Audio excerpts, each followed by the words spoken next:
गेल्या काही महिन्यांपासून ठाकरेंच्या शिवसेनेला सातत्याने धक्के बसतात. फोडाफोडीचं राजकारण, एकमेकांवर टीका, हेवे दावे सगळ्याच्या पार्श्वभूमीवर पक्ष संघटना मजबूत करण्यासाठी सोमवारी मातोश्रीवर ठाणे कल्याण भागातील पदाधिकाऱ्यांची एक महत्त्वाची बैठक बोलावण्यात आली होती. पण या बैठकीत जे घडलं त्यामुळे उलट पक्षांतर्गत मतभेदच चव्हाट्यावर आलेत. उद्धव ठाकरे समोर असताना दोन गटात तुफान बाचाबाची झाली. वाद इतका वाढला की खुद्द उद्धव ठाकरेंना त्यांच्यामध्ये पडून आपल्याच नेत्यांना कठोर शब्दात सुनवावं लागलं आणि तेही अभिजित दिपकेचा दाखला देत.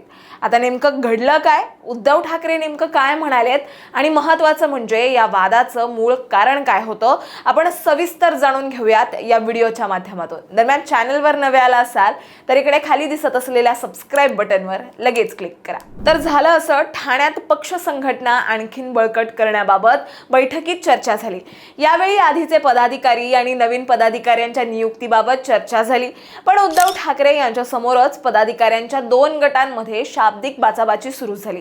2 दिवसांपूर्वी कल्याण लोकसभा मतदारसंघातील ठाकरे गटाच्या पदाधिकाऱ्यांची हकालपट्टी करण्यात आली होती आणि आज हकालपट्टीच्या मुद्द्यावरून 2 गटात वाद झाल्याची माहिती आहे. कल्याण लोकसभा मतदारसंघातील ज्या पदाधिकाऱ्यांची हकालपट्टी करण्यात आली होती त्यांना देखील त्या बैठकीत बोलवण्यात आलं होतं. उद्धव ठाकरे यांच्याकडून विषय समजून घेतला जात होता, पण यावेळी 2 गट आमनेसामने आले आणि त्यांच्यात शाब्दिक वाद झाल्याची माहिती आहे. त्यामुळे काही काळ बैठकीतलं वातावरण चांगलंच तापलं. आमदार मिलिंद नार्वेकर, ठाणे जिल्हा प्रमुख केदार दिघे आणि माजी आमदार विलास पोटनीस यांच्यासह अनेक वरिष्ठ नेते या बैठकीला यावेळी उपस्थित होते अशी माहिती समोर आली आहे.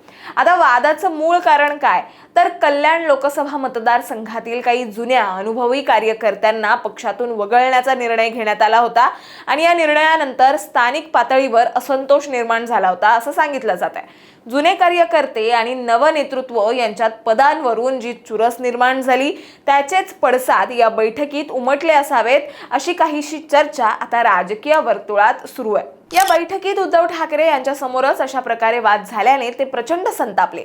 त्यांनी सध्या देशभर चर्चेत असलेल्या कॉक्रोच जनता पार्टीचे संस्थापक अभिजित दिपके याचं उदाहरण दिलं. अभिजित दिपके याच्यासारखा तरुण पंतप्रधान नरेंद्र मोदी यांना आव्हान देतोय, तरुणांचं नेतृत्व करतोय आणि तुम्ही आपापसात भांडण करता, तुमच्या या वागण्याला अर्थ आहे का, अशा कठोर शब्दात उद्धव ठाकरे यांनी आपल्याच पदाधिकाऱ्यांना चांगलंच सुनावलंय. दरम्यान ठाकरे गटाच्या नेत्यांनी असं काही झालेलंच नाहीये असं सांगताय. तर या निमित्तानं हे दिसून येत आहे की उद्धव ठाकरे पक्ष संघटना मजबूत करण्यासाठी प्रयत्नशील आहेत. आपण पाहतोय गेल्या काही महिन्यात ठाकरे गटाला सलग धक्के बसतात. 6 खासदारांनी पक्ष सोडून शिंदे गटात प्रवेश केला, त्यानंतर विधान परिषदेपर्यंत ही पडझड पोहोचली आणि अशा पार्श्वभूमीवर संघटनेअंतर्गत गटबाजी समोर येणं हे पक्षासाठी आणखीन एक आव्हान ठरू शकतं आणि म्हणूनच जिल्हा तालुका पातळीवर मोठ्या प्रमाणात बैठका घेत उद्धव ठाकरे संघटना मजबूत करण्याचा प्रयत्न करतात असं बोललं जात आहे. कारण राज्यात सध्याच्या घडीला कोणत्याही निवडणुका नाहीयेत. 3 वर्षांनी लोकसभा आणि विधानसभाच्या निवडणुका होतील. त्यामुळे आता पक्ष संघटना मजबूत करण्याकडे उद्धव ठाकरे यांचा कल आहे. उद्धव ठाकरे यांच्याकडून सत्ताधाऱ्यांवर सातत्याने निशाणा साधला जातोय. वेगवेगळ्या कार्यक्रमातून उद्धव ठाकरे सत्ताधाऱ्यांवर टीका करताना दिसतात.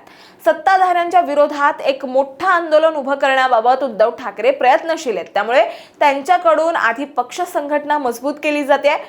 तुम्हाला याबद्दल काय वाटतं हे आम्हाला कमेंटमध्ये नक्की सांगा आणि अशाच माहितीपूर्वक व्हिडिओ बघण्यासाठी लगेचच सबस्क्राईब करा प्राईम टाइम महाराष्ट्रला.